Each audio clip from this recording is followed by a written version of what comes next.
dari kami sudah menyampaikan terkait super tax deduction tadi sudah disampaikan kalau memang potongan pajak yang diberikan adalah dari biaya yang dikeluarkan ya Pak ya, itu yang mungkin penting untuk digarisbawahi untuk Bapak Ibu. Eh, Selanjutnya tentu ketika kita tadi sudah melihat manfaat dan juga support dari pemerintah dari sisi pemotongan pajak, sudah melihat juga best practice dari bagaimana pelaksanaan pendidikan sistem ganda.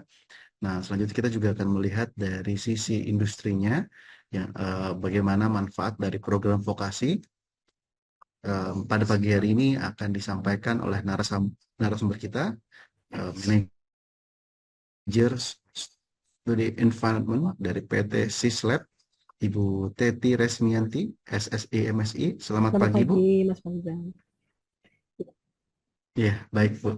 Baik, Bapak Ibu, Bu Teti akan menyampaikan tentang manfaat dari program vokasi industri sendiri, manfaatnya, poin penting apa, strategi hingga tantangan yang sebenarnya yang dihadapi oleh pelaku industri dan bagaimana nanti bisa menerapkan program ini. Untuk itu, disilahkan Bu untuk memaparkan Baik, program. terima kasih Mas Fauzan. Assalamualaikum warahmatullahi wabarakatuh. Selamat pagi semuanya. Waalaikumsalam. Yang saya hormati tadi Bapak Arif dari Kepala BPSDMI di Setindak Jabar, dari ada Ibu Wulan dari Kementerian Perindustrian untuk sebagai Kepala Pusat Pengembangan Vokasi. Juga di sini tadi ada Prof. Askal dari Poltek AK Bogor, lalu ada Bapak Nanang dari Kementerian Keuangan. Baik, izin saya share screen.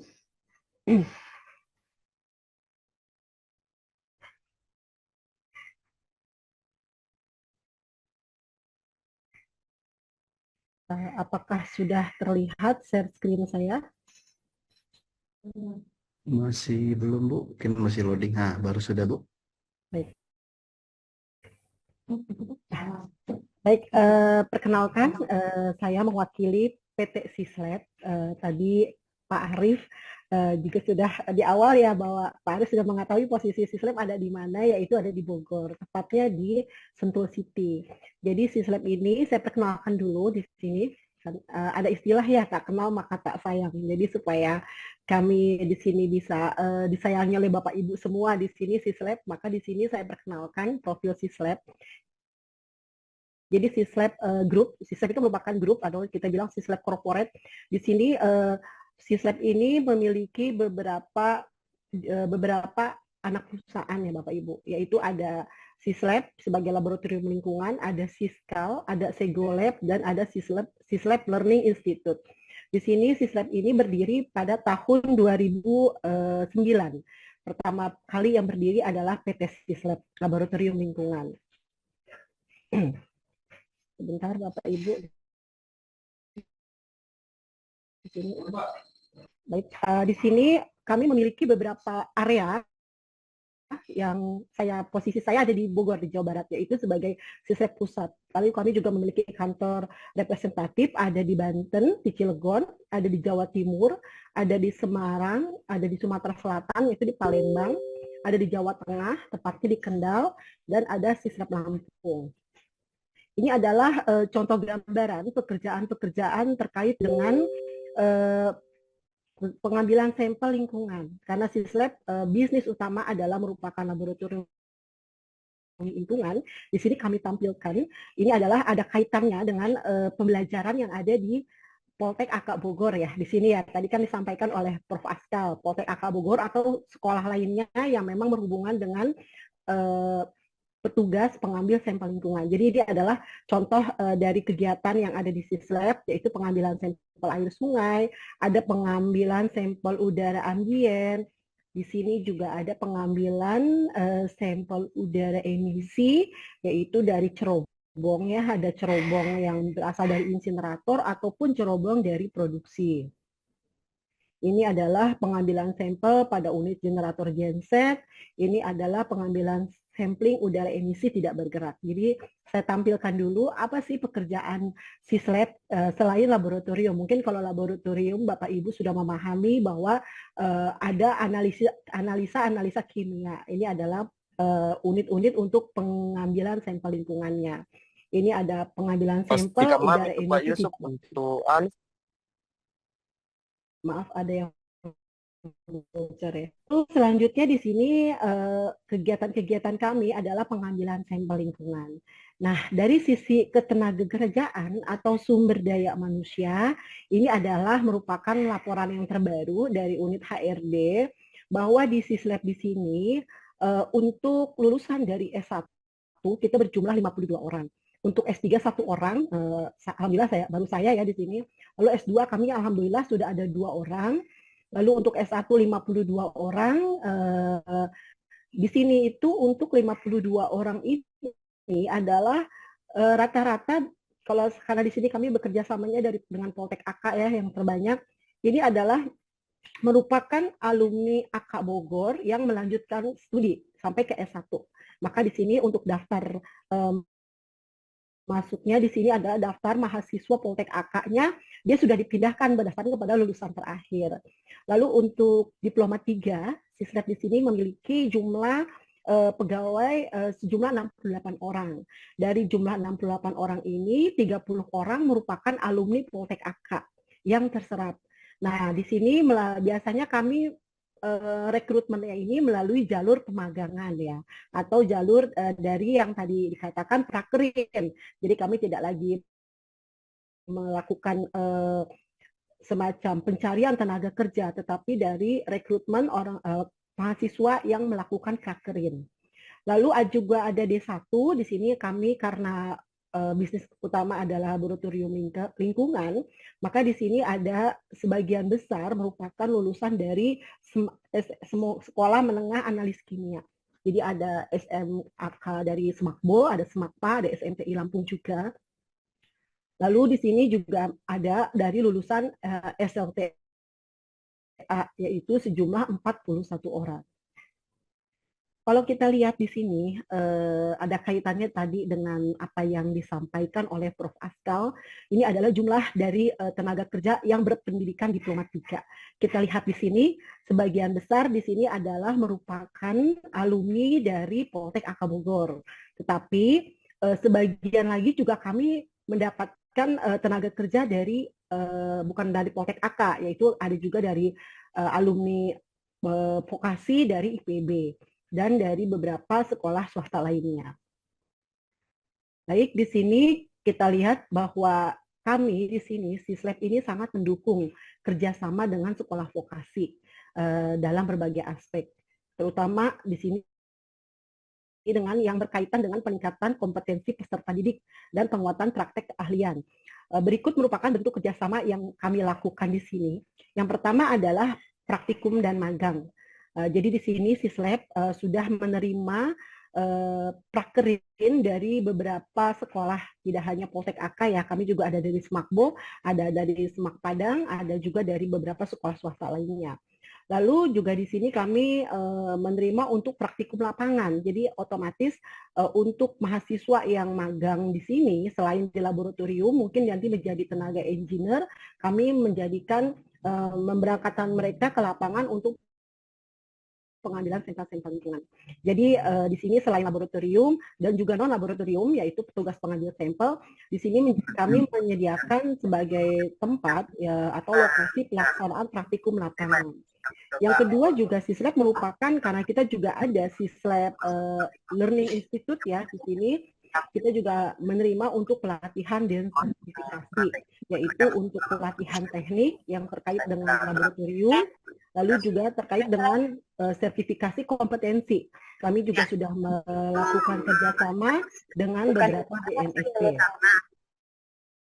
Dengan beberapa LSP maksudnya, lembaga sertifikasi yang sudah tersertifikasi di BNSP. Lalu kami juga aktif untuk mendukung program pengembangan kurikulum yang tadi sudah Prof. Askal katakan bahwa kami di sini siap untuk diminta masukan dalam hal untuk pengembangan kurikulum. Di mana di sini tentu kami menginginkan ada sinkronisasi kurikulum. Artinya di sini bahwa kami sebagai laboratorium di sini mau dan siap untuk membantu sekolah vokasi dalam menyusun atau menyelaraskan kurikulum agar sesuai dengan kebutuhan industri dan regulasi lingkungan tentunya ya. karena kita harus update terkait dengan peraturan-peraturan terbaru, dan ini akan kami sampaikan kepada pihak sekolah yang di sini sudah bekerja sama dengan kami. Lalu juga di sini tentunya sebagai tempat untuk magang, kami juga melakukan penyusunan modul praktik ya bersama sekolah vokasi, agar laboratorium di sini bisa menyusun modul praktikum berbasis kompetensi. Lalu juga untuk tadi juga ada dari Prof. Askal ya, jadi sangat menyambung dengan apa yang disampaikan terkait dengan riset terapan dan proyek bersama. Di sini kami siap mendukung ya, baik itu penelitian terapan ataupun untuk proyek kolaboratif. Lalu untuk peningkatan kapasitas guru atau dosen, di sini juga kami beberapa kali menjadi tempat magang untuk dosen dari beberapa sekolah. Dari yang di sini juga ada tempat workshop dan pelatihan, lalu ada juga kami menerima kunjungan industri. Dan yang ketujuh adalah terkait dengan pengabdian masyarakat bersama sekolah vokasi ya. Jadi di sini untuk melakukan kegiatan edukasi atau kampanye lingkungan ke masyarakat sekitar, kami di sini juga melibatkan beberapa siswa vokasi dari tenaga ahli laboratorium. Lalu terkait dengan benefit khususnya adalah bagaimana Sislab di sini sebagai tempat untuk prakerin bagi siswa atau mahasiswa. Tentunya kami melihat berbisnis kami di sini laboratorium, kami harus memiliki benefit apa saja. Yang pertama adalah yang paling nyata, pertama adalah terkait pemenuhan kebutuhan tenaga kerja terampil. Karena dengan adanya kerjasama dengan sekolah vokasi ini, tentu kami di sini mendapatkan akses ke tenaga kerja siap pakai. Jadi karena di sini sekolah vokasi kan telah dibekali dengan keterampilan teknis dari kampus, ya tadi sudah disampaikan juga oleh Prof. Askal bahwa mahasiswa dari Poltek AK di sini sudah dibekali oleh sertifikat kompetensi. Contoh adalah sertifikat kompetensi untuk mengambil contoh udara, mengambil contoh air, dan lain-lain. Tentu di sini benefit bagi kami adalah ini mengurangi biaya pelatihan. Kalau kami menerima tenaga kerja yang hanya mendapatkan ijazah, tentu kami di sini harus membekali tenaga kerja ini dengan beberapa pelatihan. Nah, tentu dengan adanya kerjasama dengan sekolah yang menghasilkan tenaga kerja terampil, memiliki sertifikat kompetensi, maka kami di sini tidak perlu banyak mengeluarkan biaya untuk pelatihan dasar tersebut. Lalu yang kedua, di sini juga dengan adanya kemitraan strategis jangka panjang di sini, kami memiliki talent pipeline, yaitu bagaimana perusahaan atau Sislab di sini bisa membangun jalur rekrutmen dari sekolah vokasi. Lalu ketika nanti kami akan melakukan semacam penelitian terkait dengan riset terapan, maka di sini kami tentunya berdasarkan informasi dan berdasarkan kepada kami nilai bagaimana siswa di sini sudah mampu melakukan pekerjaan secara mandiri, secara detail, secara teliti, dan dapat bertanggung jawab, maka kami di sini bisa menggandeng sekolah vokasi tersebut dalam bentuk riset kecil atau pengembangan produk atau jasa. Lalu benefit lainnya adalah tentu kami mendapatkan efisiensi dan gas. Dengan adanya menerima mahasiswa atau siswa magang atau PKL, di sini siswa magang ini dapat membantu tugas-tugas operasional, sehingga kami di sini dapat meningkatkan efisiensi. Lalu adanya inovasi operasional, karena di sini kami juga mendorong siswa untuk memberikan ide terkait dengan hal-hal baru, tentu hal-hal terkait dengan teknis ya. Jadi di sini siswa di sini kadang sering membawa ide segar, pendekatan baru yang bisa meningkatkan produktivitas. Lalu juga di sini dengan adanya benefit lanjutnya di sini adalah bahwa citra positif dan tanggung jawab sosial corporate social responsible atau CSR. Bahwa di sini karena Sislab berdomisili di Sentul, lalu di Kabupaten Bogor, Poltek AK di Kota Bogor, Smakbo di Kota Bogor, lalu ada IPB juga di Bogor gitu ya. Jadi kami di sini tentu dengan mendukung pendidikan vokasi menunjukkan bahwa komitmen perusahaan terhadap pembangunan sumber daya manusia.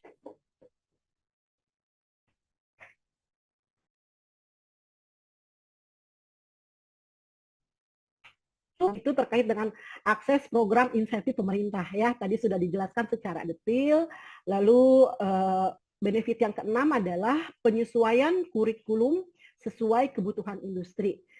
Jadi dengan kami melakukan kerjasama dengan beberapa sekolah vokasi, tentu di sini kami juga harus mau dan bersedia untuk menyelaraskan antara untuk diminta masukan bagaimana kurikulum yang ada di sekolah tersebut apakah selaras dengan kebutuhan kami sebagai dunia jasa atau industri ya. Jadi perusahaan atau di sini tentunya saya mewakili Sislab, kami boleh memberikan masukan untuk kurikulum agar sesuai dengan kebutuhan dunia kerja. Dan ini kemarin sudah kita lakukan, kebetulan kemarin ya tanggal 27 Mei di Poltek AK Bogor. Lalu poin penting bagi perusahaan untuk bekerja sama apa saja, yaitu pertama komitmen terhadap pembinaan pengembangan sumber daya manusia, kesiapan menjadi mitra dalam riset terapan dan inovasi, lalu di sini kami harus memiliki unit kerja atau SDM yang tentunya dengan adanya mahasiswa atau siswa magang di sini harus ada pendamping, yaitu pendamping untuk para peserta magang tersebut. Lalu juga di sini keterbukaan terhadap evaluasi dan penyesuaian kurikulum dan kesediaan berbagi praktik dan tantangan industri. Lalu bagaimana perencanaan prakerin oleh perusahaan? Nah, di sini tentu kami, saya di sini sebagai divisi Study Environment, tentu bekerja sama dengan artinya berselaras dengan laboratorium, dengan HRD, yaitu yang pertama adalah bagaimana persiapannya. Pertama tentu penjajakan kerjasama. Ini sebenarnya kerjasama antara Sislab dengan Poltek AK Bogor ini sudah ada sejak Sislab berdiri. Tetapi mungkin dalam hal secara tertulis kami sudah mulai lama sekali ya, kalau tidak salah ini dari mulai tahun 2016.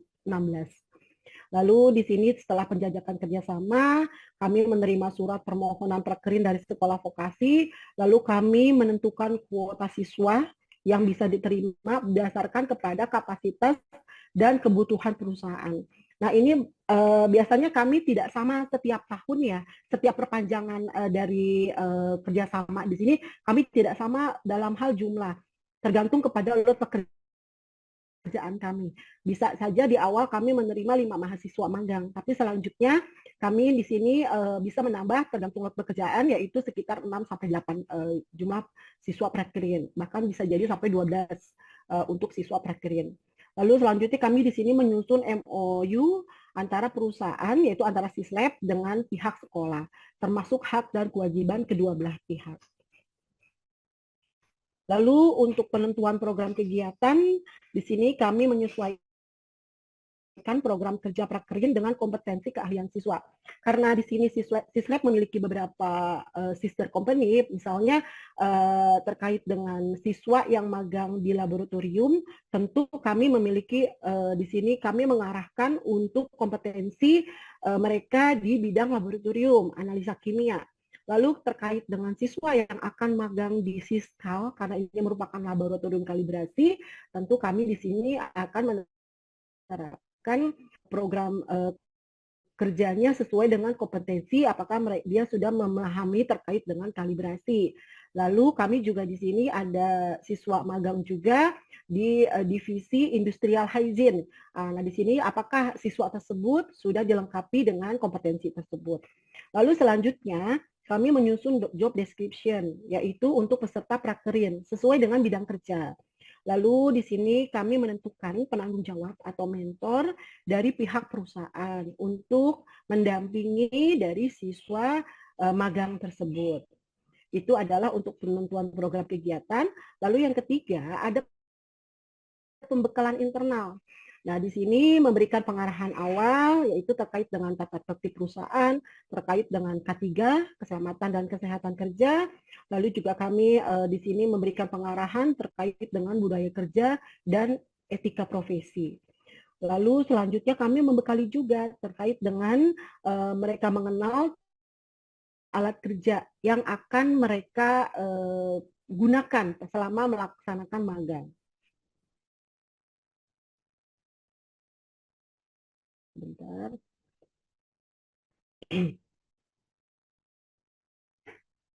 Lalu di sini tentu ketika kita menerima siswa magang, kami juga harus melakukan evaluasi terkait dengan pekerjaan, keahlian dari masing-masing personal tersebut. Jadi di sini kami melakukan evaluasi tenaga kerja prakerin oleh perusahaan. Yang pertama adalah di sini kami melakukan pemantauan dan bimbingan berkala. Di sini ada monitoring harian oleh tadi yang mendampingi atau pendampingnya, dan monitoring mingguan. Di sini dilakukan oleh mentor perusahaan juga.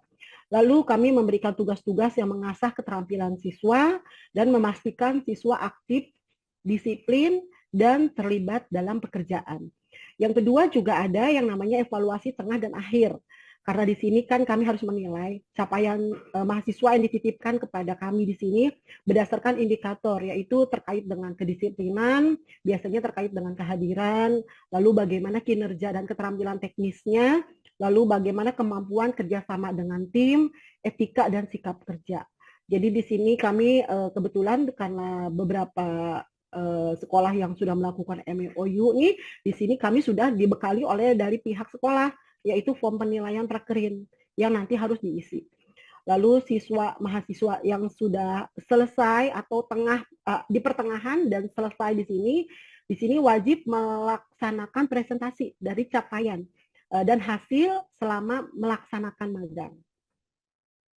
Selanjutnya yang ketiga adalah kami tentu setelah siswa tersebut selesai, kami akan memberikan sertifikat magang dan rekomendasi. Jadi di sini memberikan sertifikat magang atau surat keterangan prakerin jika memang siswa tersebut dinilai layak, kami memberikan surat rekomendasi untuk melamar kerja. Ataupun kami membutuhkan tenaga kerja baru, biasanya kami mengambil dari mahasiswa prakerin di sini yang memang dinyatakan bahwa mahasiswa tersebut mampu untuk bekerja sama dengan baik dan bekerja sama dengan tim. Lalu kami juga memberikan umpan balik ke pihak sekolah atau kampus yang menitipkan siswa atau mahasiswanya, yaitu umpan baliknya adalah terkait dengan laporan evaluasi ke sekolah vokasi tersebut. Kami memberikan juga masukan terkait kompetensi siswa dan pengembangan kurikulum. Kami juga menyampaikan potensi rekrutmen jika ada siswa atau mahasiswa yang memang menonjol. Tetapi ini kami juga terkait dengan siswa atau mahasiswa bermasalah tentu akan kami hadapi juga ya. Jadi tidak semua yang dititipkan ini lurus-lurus saja. Jadi ada juga beberapa karakter yang mungkin di sini setelah kami berikan arahan di awal terkait dengan etika profesi dan lain-lain, ternyata di pertengahan ini ada beberapa siswa atau mahasiswa yang tidak mengindahkan atau tidak melaksanakan. Dan kami juga akan menyampaikan kepada pihak sekolah apakah di sini magang ini bisa berlanjut atau tidak, akan kami sampaikan. Tentunya ketika kita melaksanakan suatu kerjasama, melakukan suatu aktivitas, tentu tidak hanya kita bertekad untuk melaksanakan tujuan. Jadi akan ada permasalahan pasti. Di sini tentu permasalahan ini bagi kami merupakan tantangan dan kami harus mencari solusinya. Tantangannya apa? Yang pertama adalah perbedaan ekspektasi antara industri dan vokasi. Tentu kami sebagai perusahaan memilih ekspektasi gitu ya, bagaimana siswa yang dititipkan dan bagaimana siswa yang kami dapatkan. Itu merupakan tantangan buat kami. Lalu tentu karena di sini mentornya, pendamping itu juga merupakan karyawan yang harus bekerja dengan target. Nah, ini ada keterbatasan waktu mentor. Jadi ada keterbatasan waktu mentor, ini juga merupakan tantangan kami. Lalu ada juga beberapa keterbatasan terkait alat atau teknologi, misalnya keterbatasan alat, di mana siswa tersebut harusnya menggunakan alat yang memang untuk menambah kompetensi mereka, ternyata alat di sini karena kami mungkin banyak sampel, maka mereka tidak leluasa untuk menggunakan instrumen tersebut atau alat tersebut. Jadi untuk solusinya bagaimana? tentu di sini yang pertama untuk menyelesaikan ekspektasi antara industri dan vokasi ini, pertama adalah MOU yang jelas dan detail. Jadi artinya spesifikasi siswa yang akan kami terima. Lalu di sini untuk menyelesaikan permasalahan juga kami melakukan koordinasi rutin dan terbuka. Lalu untuk selanjutnya kami melakukan pemanfaatan teknologi komunikasi dan program pelatihan bersama atau upskilling mentor dan mahasiswa.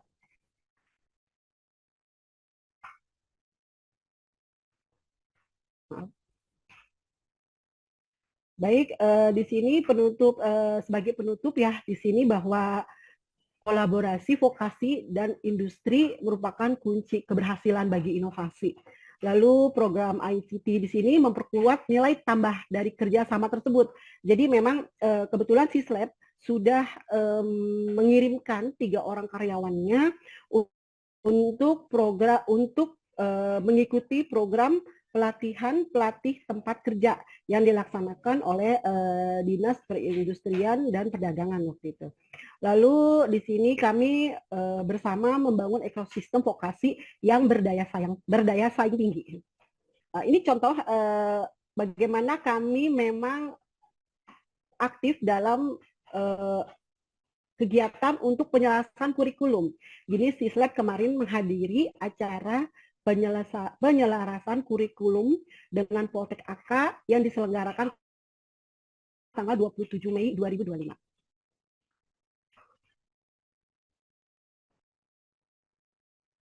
Baik, terima kasih Bapak Ibu. Ini tadi adalah paparan dari kami. Untuk selanjutnya kami kembalikan kepada moderator. Silakan Pak Fauzan. Baik, terima kasih Bu atas paparannya.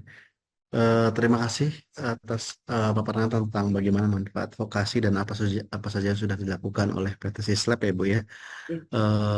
Selanjutnya kami persilakan Bapak Ibu jika ingin ada yang ditanyakan kepada 3 narasumber bisa untuk raise hand pada Zoom juga lalu menyampaikan dari mana dan juga kepada siapa pertanyaannya ditujukan. Silakan Bapak Ibu jika ada yang ingin menanyakan secara langsung.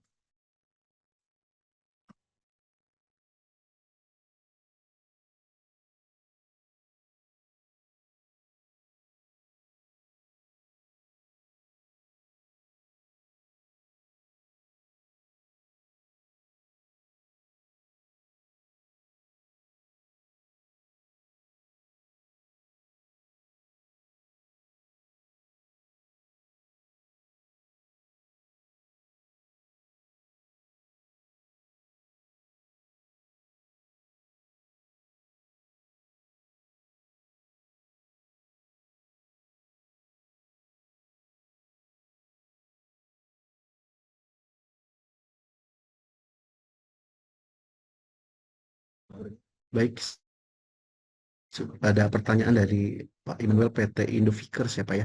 Silahkan Pak untuk disampaikan pertanyaannya dan juga kepada siapa pertanyaannya. Kami sampaikan.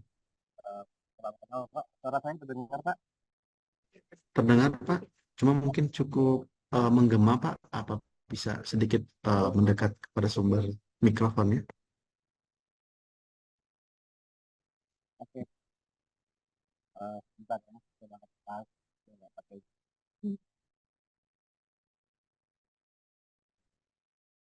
Halo, Pak? Sudah Pak, sekarang lebih jelas. Oke. Ini Pak, yang saya tanyakan tadi kepada Pak siapa ya, yang terkait dengan super tech reduction ya? Pak Nanang ya, Terkait dengan draft perjanjian kerjasamanya, ya. Apakah ada suatu standar khusus ya yang untuk kita ajukan ke pihak perpajakan ini, dan mungkin kalau seandainya sudah ada standarnya, boleh dong kita di-sharing karena kan di saat kita bekerja sama dengan para akademisi ya, ini kan standarnya beda-beda nih Mas. Perihal bentuk kerja samanya, untuk poin-poinnya tuh agak-agak berbeda. Jadi di saat kita pengen buat suatu sinkronisasi standar perjanjian agak bingung juga ya, karena di kasus yang kita buat kan itu ternyata tidak sesuai gitu dengan ketentuan perundangan yang berlaku. Seperti itu sih, Mas. Oke, baik. Mungkin kepada Pak Nanang bisa dijawab dulu, Pak. Tes. Ya, masuk, Pak. Terima kasih Pak Fauzan, Pak Moderator. Terima kasih Pak Immanuel untuk pertanyaannya. Bagus sekali Pak ya, terkait dengan eh, legal formal, terkait dengan draft, terkait dengan bagaimana sih secara formal, secara material, persyaratan mengenai PKS MOU perjanjian bersama. Jadi izin Pak Immanuel, memang kalau dari kami Pak ya, dari pemerintah sebenarnya tidak mematok Pak, tidak membuat baku, tidak mensyaratkan bentuknya seperti apa. Jadi bentuknya sebenarnya bebas Pak, sesuai dengan kebutuhan dari perusahaan. Namun yang kami persyaratkan adalah MOU tersebut atau perjanjian kerjasama tersebut harus memuat 8 elemen Pak. Paling sedikit harus memuat 8 elemen. Seperti yang tadi telah kami sampaikan di di slide-nya Pak ya. Ntar kami izin share ulang. Jadi kalau terkait dengan formatnya kami tidak mengatur secara baku seperti apa. Yang kami atur adalah terkait dengan elemen yang harus ada di dalam perjanjian kerjasama tersebut. Jadi ada 8 elemen, Pak Immanuel, dari nomor dan nama PKS, nama dan NPWP. Ini mungkin yang paling jarang, paling sering kami lihat di permohonan yang masuk gitu ya, permohonan yang masuk PKS-nya kok tidak ada NPWP karena mungkin MOU atau PKS yang digunakan mungkin dulunya tidak untuk keperluan perpajakan. Jadi mungkin untuk yang NPWP ini agak terselip gitu ya, jadi tidak tersampaikan. Kemudian yang ketiga jenis kompetensi, yang keempat nama mitranya Pak, nama mitra vokasinya, nama SMK, MA, Poltek dan sebagainya, kemudian tanggal efektif, kemudian perkiraan baik dari jumlah peserta, jumlah pegawai yang ditugaskan dan perkiraan biaya. Paling tidak harus ada ini Pak, terkait dengan eh, elemen yang harus ada di dalam MOU atau PKS. Nah, eh, kami dari sisi pemerintah memang pernah membuat terkait dengan contoh Pak ya, contoh format yang ini dibuat oleh teman-teman dari tim ya, dari teman-teman Kementerian Perindustrian dan teman-teman lainnya, bahwasanya sudah ada mungkin format yang paling tidak kami sudah oke Pak, sudah oke terkait dengan contoh perjanjian kerjasamanya ini. Untuk ini sebenarnya dulu pernah di-share di situsnya, coba lihat situsnya apakah masih ada. Masih ada, mungkin nanti Pak Immanuel untuk contoh draft dari PKS ataupun MOU ini nanti bisa kami share, atau mungkin nanti Pak Immanuel bisa download di situsnya Kementerian Perindustrian.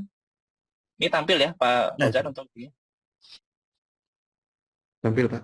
Tampil ya. Jadi di sini ada situsnya Pak, ada coaching klinik kemenperin.go.id. Di sini ada terkait dengan contoh dokumen. Nah, di sini ada contoh beberapa dokumen. Ini Pak yang paling atas, contoh perjanjian kerjasama industri dan SMK sesuai PMK 128 di verifikasi DJP. Jadi ini contoh dari draft ataupun MOU yang sudah pernah kami susun bersama untuk bisa menjadi panduan dari pelaku usaha. Sebenarnya tidak harus seperti ini, tidak apa-apa ya Pak, yang penting harus ada 8 elemen. Mungkin tapi kami kalau mungkin Bapak Anda ada keperluan lain untuk keperluan prakerin dan persyaratan yang lainnya, mungkin nanti bisa disesuaikan Pak. Yang penting kalau dari kami harus ada 8 elemen inilah. Gitu. Begitu Pak Fauzan dari kami. Terima kasih. Oke, Pak Nanang mungkin bisa langsung ditanggapi ya Pak Nanang ya. Ya, Boleh silakan. Oke, itu dari perjanjian tadi kan sempat ada berisi tentang apa gitu ya. Apakah harus itu poinnya ya? Itu kan perjanjian kerjasama antara PT ini dengan SMK ini tentang, nah itu kan ada tuh apakah poin isinya tuh harus persis seperti itu ataukah memang fleksibel gitu ya? Sama sifat yang satu lagi terkait dengan kompetensi. Kan kompetensi itu kan di dalam isinya di dalam perjanjian kita yang sudah ya. Ini kan cukup variasi ya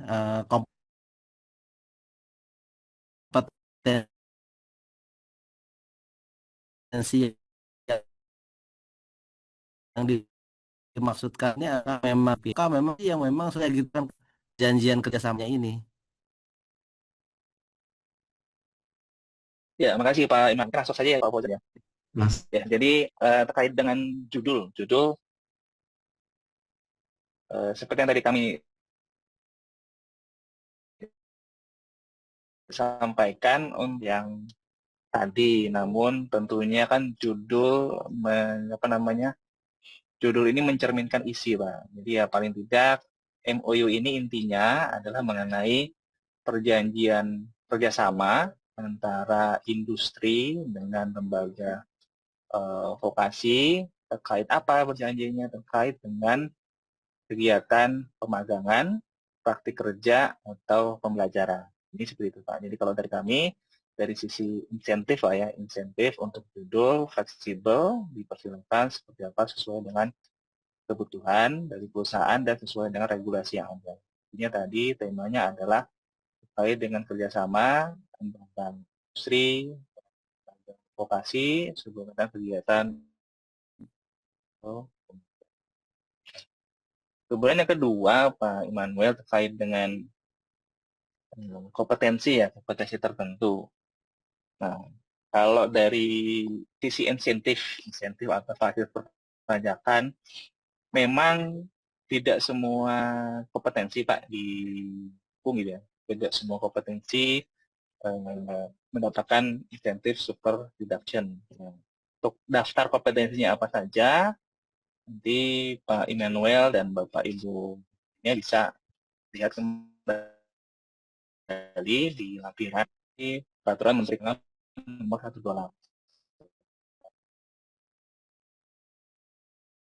Di sini ada untuk mendapatkan STD vokasi dari sektor manufaktur, kesehatan, industri bisnis, dan lain-lainnya. Jadi memang kompetensinya tertentu karena inilah kompetensi yang perlu didukung.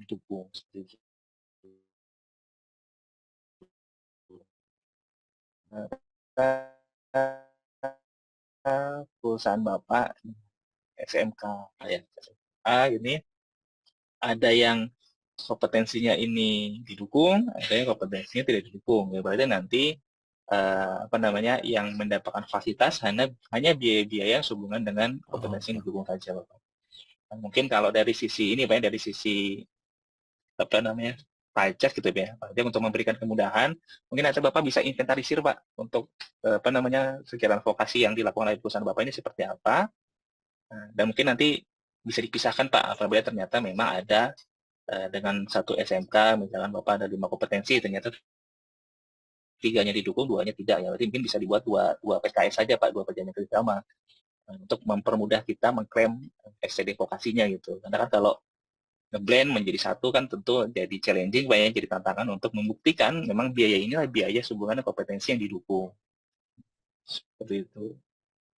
Oh, berarti Ya, kalau buat dua kerjasama gitu nggak apa-apa ya, Pak ya? Saya juga kadang-kadang suka nggak enak juga dengan pihak apa vokasinya sekolahnya. gitu. Pihak sekolahnya kok seperti ini gitu ya.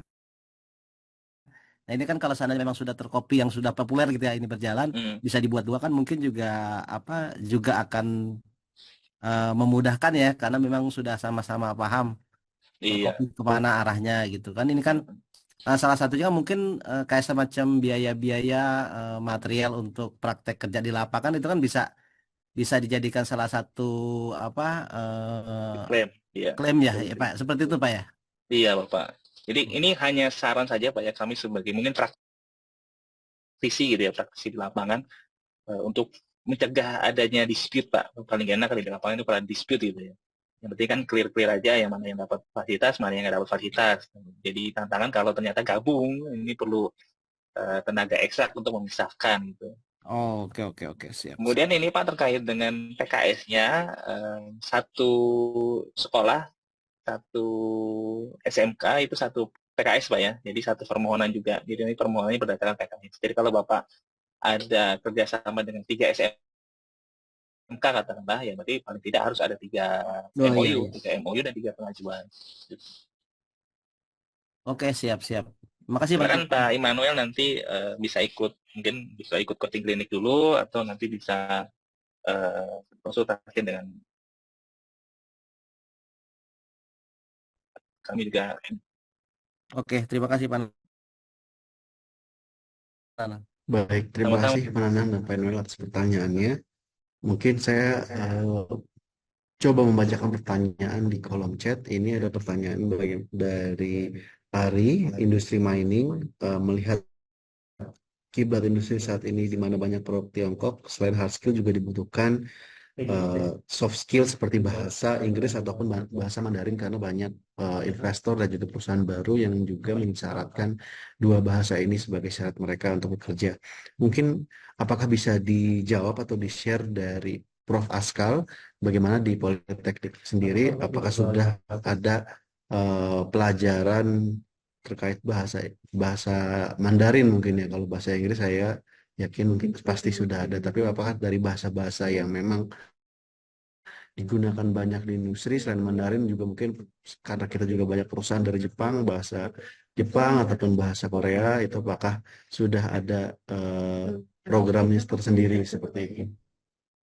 Baik, terima kasih atas pertanyaannya. Jadi kalau untuk kondisi sekarang, kalau bahasa Inggris mah udah pasti ada kurikulum dan mereka harus lulus distandarkan nilai TOEIC-nya ada standarnya.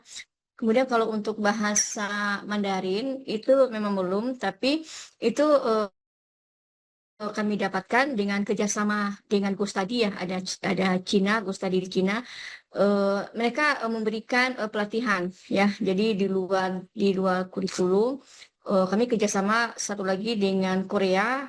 Nanti ada pelatihan untuk bahasa Korea dan bahasa Mandarin, dan itu kayak CSR-nya dari perusahaan. Jadi perusahaan-perusahaan yang memang dari Cina atau Korea itu yang ada perusahaannya di Indonesia, dia bisa memberikan CSR-nya untuk dunia pendidikan dengan memberikan pelatihan-pelatihan. Nah, itu sedang dijajaki untuk kerjasama dengan Korea dan Cina. Tapi kalau untuk di kurikulumnya itu memang belum. Itu untuk soft skill yang lain itu memang ada pelatihan-pelatihan di luar kurikulum yang kami terapkan. Tapi kalau untuk etika, manajemen supervisi, etika profesi itu sudah terinclude di kurikulum dan bahasa Inggris. Begitu.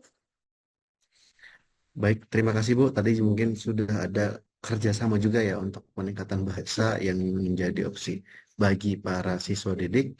Jadi mungkin itu bisa juga jadi input untuk beberapa eh, sekolah yang mungkin juga hadir pada webinar pada hari ini. Terima kasih Bu. Tadi sudah disampaikan. Mungkin Bapak Ibu, jika masih ada yang ingin ditanyakan kepada para narasumber, kami persilahkan untuk raise hand. Dan jika ingin ada pertanyaan di kolom chat juga silahkan kami persilahkan. Nanti para narasumber akan mencoba menjawab pertanyaan Bapak Ibu. Dan tentunya nanti kami berharap adanya tindak lanjut dari industri ataupun dari SMK yang juga bermitra dengan industri untuk melanjutkan program vokasi industri yang sebagaimana tadi sudah disampaikan oleh para narasumber. Silakan Bapak Ibu.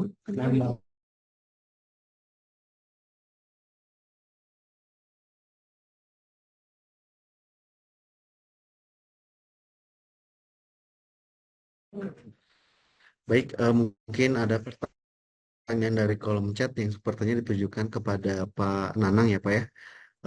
Izin saya bacakan, izin bertanya untuk honorarium mengajar industri atau dari luar dapat dibiayakan dan apakah juga termasuk yang dikecualikan PPh 21. Terima kasih. Itu Pak pertanyaannya. Ya, terima kasih Pak Fauzan. Terima kasih.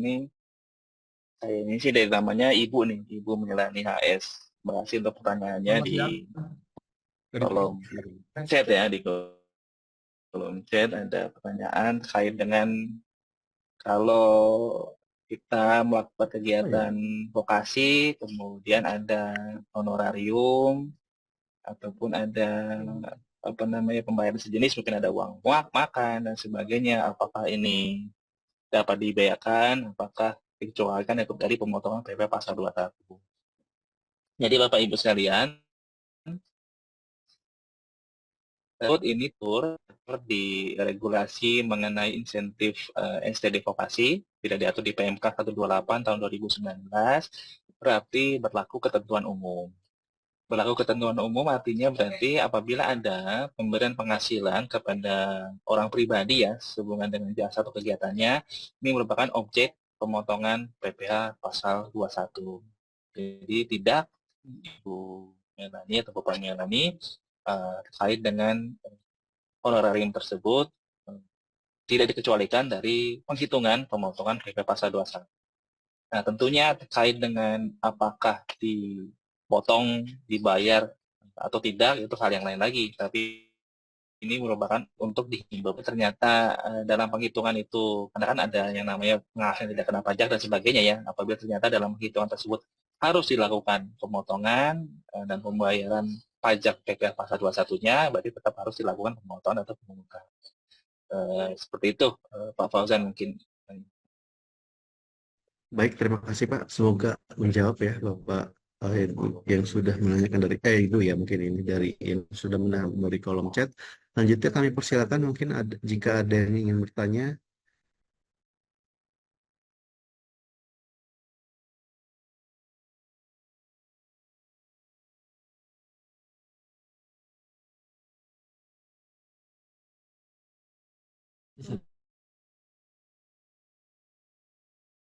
Bagaimana Bapak Ibu, apakah ada yang ingin ditanyakan?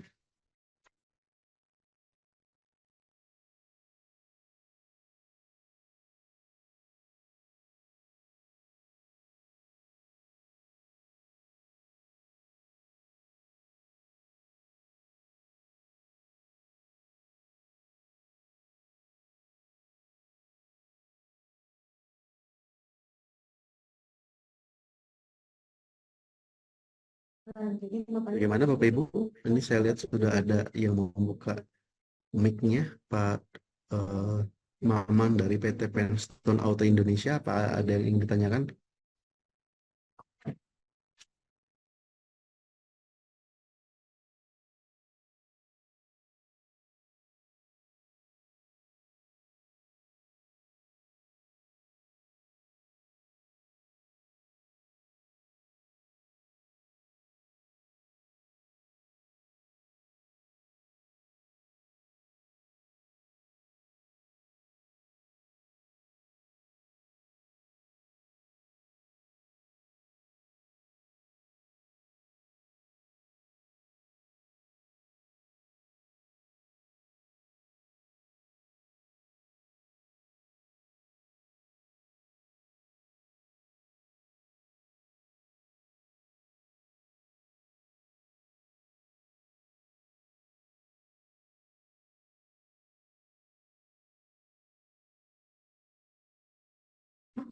Baik, Bapak Ibu masih ada yang ingin tanya.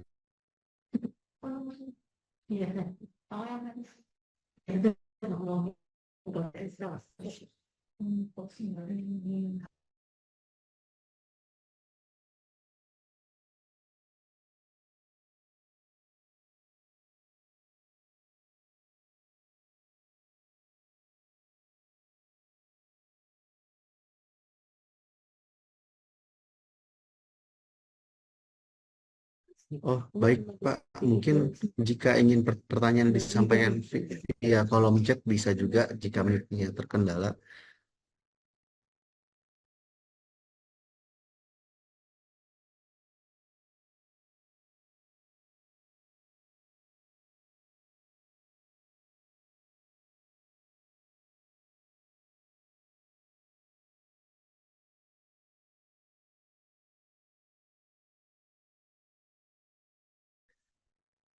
Mungkin ini coba saya bacakan komentar dari Pak Maman sebelumnya sudah menyampaikan via chat ya, menyampaikan kondisi saat ini dengan kebutuhan industri masih belum match. Kemudian sistem pembelajaran juga perlu duduk bareng antara industri dan dunia pendidikan. Hal ini saya dapat dari beberapa pengalaman memberikan edukasi di SMK dari Jawa Timur, Jawa Tengah, dan Jawa Barat. Dan beberapa corrective action yang disampaikan itu adalah satu, kebetulan dari pihak industri untuk dunia pendidikan, dua, pembuatan kurikulum bersama antara dunia pendidikan dengan dunia industri, tiga, pembentukan karakter anak SMK. Nah, ini mungkin para narasumber uh, ter, apa, bisa menyampaikan pendapatnya terkait link and tidak match-nya. Mungkin dari Bu Teti, apakah memang sebesar itu, apakah kendala yang dihadapi ketika menjalankan program vokasi setidak match itu untuk menjalankannya, atau bagaimana apa yang sudah dilakukan dari PT Sislab sendiri, Ya, Bu? baik, Pak Fauzan. Terima kasih Pak Maman. Di sini tentunya untuk ini permasalahan ya. Jadi permasalahan untuk apakah ada link and match-nya seperti apa? Apakah di sini kan industri belum match gitu. Kemudian sisi pembelajaran juga perlu duduk bareng antara industri dan dunia pendidikan. Sebenarnya ini sudah dicarikan solusinya ketika kami sebagai industri atau jasa ya di sini PT Sislab ini bekerja sama dengan sekolah vokasi, maka kami di sini diminta dari sekolah vokasi tersebut untuk ikut serta dalam penyelarasan kurikulum. Nah, setiap 4 tahun sekali Poltek AK ini melaksanakan hal tersebut. Bahkan setiap tahun kami diminta masukannya ketika memang nanti ada pertemuan antara sekolah vokasi atau di sini misalnya ya Poltek AK atau dengan pihak Semak Bogor ya, Semakbo yang kebetulan berdekatan. Ini kami diminta masukannya terkait kurikulum, apakah sudah sesuai dengan kebutuhan kami di sini atau tidak. Tentu di situ ya. Jadi kan karena di sini kebetulan kami di sini laboratorium ya, tentu sangat match dengan lulusan dari Poltek AK dan Sekolah Analis Kimia Bogor atau Sekolah Analis Kimia Padang. Pokoknya intinya sekolah menengah analis kimia. Jadi itu loh. Jadi artinya di situ kami sudah berusaha agar kebutuhan kami di sini dapat disediakan oleh para sekolah vokasi ini. Demikian Pak Fauzan. Baik, terima kasih Bu. Jadi memang pada reach out supaya Betul. oh ya, baik, Sudah Pak Maman, tersambung, mungkin Pak. ada tanggapan lo dari jawabannya? Ya, Mic-nya sudah terdengar. terima kasih dengan Ibu siapa tadi saya PT Sislab Ya, ya, Bu Ibu ya. Tevi, Pak. Oke, sebetulnya itu sih hanya satu saran, Pak, Ibu, karena saya pun sudah mengajar di SMK itu dari tahun 2016. Kebetulan perusahaan saya yang sekarang tempat saya kerja itu sudah memberikan edukasi terkait dengan pendidikan di SMK, dan pada apa namanya, pada saat kurikulum merdeka itu kami mencoba membuat kurikulum juga. Jadi artinya begini, fokus kita hari ini adalah ketika perusahaan itu meng-hire anak-anak SMK, apalagi di Kerawang dengan UMK-nya yang hampir 5,6, hard skill maupun soft skill-nya itu kan belum terpenuhi. Sehingga perlu adanya link and match dan pemetaan, satu, pemetaan perusahaan, yang kedua, pembuatan kurikulum secara bersama. Contoh misalnya, untuk jurusan TKR, TBSM, itu goalnya sampai saat ini di sekolah, kalau yang saya tahu, saya keliling sekolah itu mereka juga belum jelas. Sehingga perlu ada kejelasan juga. Yang kedua, pemerintah dalam hal ini juga harus membuat satu pemetaan ke semua perusahaan, yang kemudian perusahaan itu membuat kurikulum secara bersama. Contoh, kalau di perusahaan buatlah kurikulum tentang spion, dan kemudian ketika anak itu lulus bisa dibekerjakan di kami. Itu maksud saya.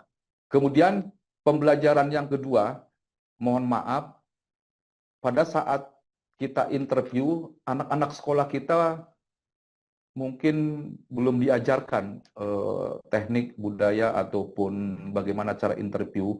Walaupun sudah diajarkan, mungkin hanya general saja, sehingga itu juga perlu jadi persoalan atau pembahasan yang harus kita lakukan. Intinya, Bapak dan Ibu semua, yang kami harapkan di sini adalah perusahaan dapat untung, sehingga perusahaan ketika meng-hire anak-anak SMK itu kita tidak ada lagi training di perusahaan.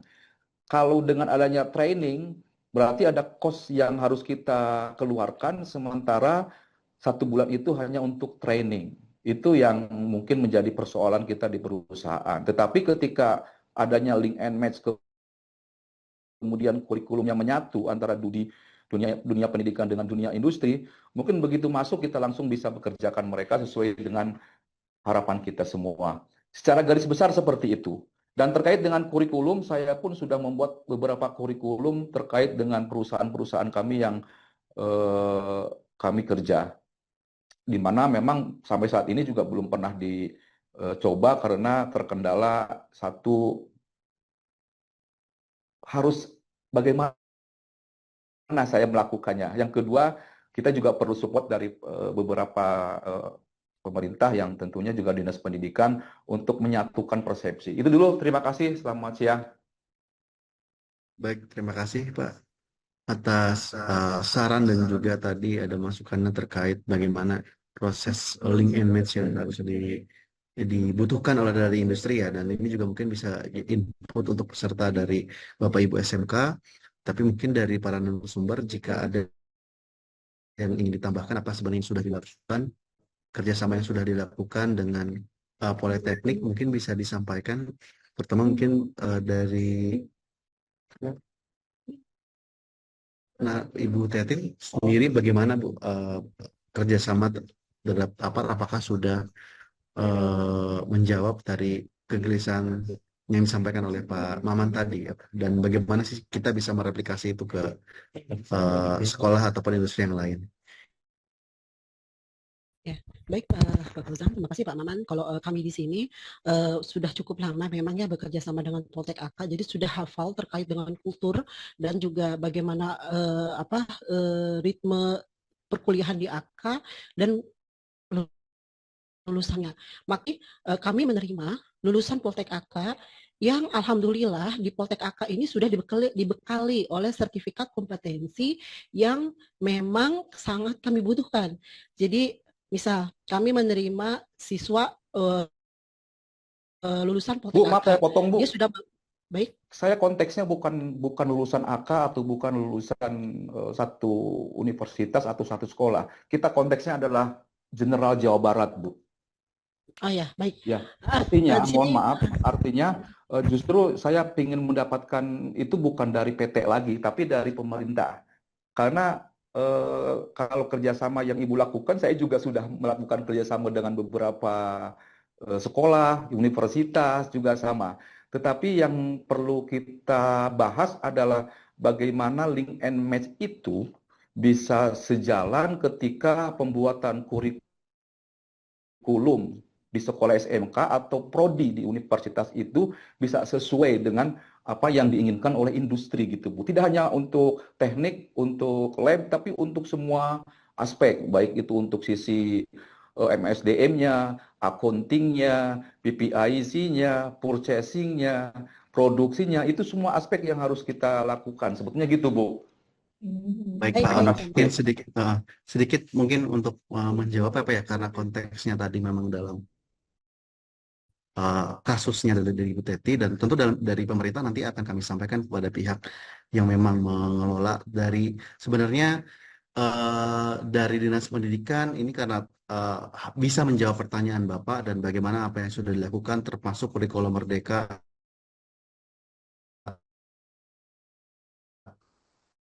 bagaimana penyusunan belum, tapi dari pihak dari Dinas Pendidikan tentunya nanti masukan dari Bapak akan kami simpan, akan kami sampaikan, dan kalau konteksnya Bapak adalah ingin adanya perubahan kurikulum secara menyeluruh terutama di Jawa Barat, tentunya nanti ini akan menjadi input kepada kami, dan mungkin nanti akan kami sampaikan di sesi yang berbeda, Bapak. Karena ini ya mungkin tadi dari Bu Teti ingin juga men-share apa yang sudah dilakukan dari bagaimana nanti apa yang sudah dilakukan itu bisa menjadi referensi yang bisa apa namanya diduplikasi lah oleh industri yang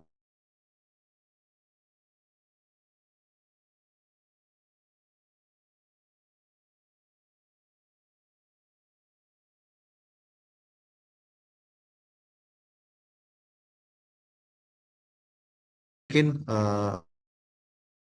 menjawab karena mungkin dari pertanyaannya fokusnya kepada dari pemerintah dan kebetulan saya juga dari Provinsi Jawa Barat ingin mencoba ya untuk menampung masukan tersebut. Seperti itu mungkin Pak. Ya, terima kasih Pak. Ya mohon maaf sebelumnya hanya masukan karena memang sampai dengan saat ini juga sudah beberapa kali webinar Pak yang saya lakukan mengikuti, tapi mohon maaf, tapi follow up-nya itu hanya sebatas webinar. Justru yang ingin kami lakukan adalah bagaimana setelah webinar ada follow up-nya, kemudian berkumpul antara dunia industri dengan dunia pendidikan yang difasilitasi oleh entah itu dari dinas apapun, yang kemudian kita membentuk pemetaan untuk membuat kurikulum ataupun prodi di universitas. Oke, terima kasih, selamat siang. Ya, baik, terima kasih banyak Pak.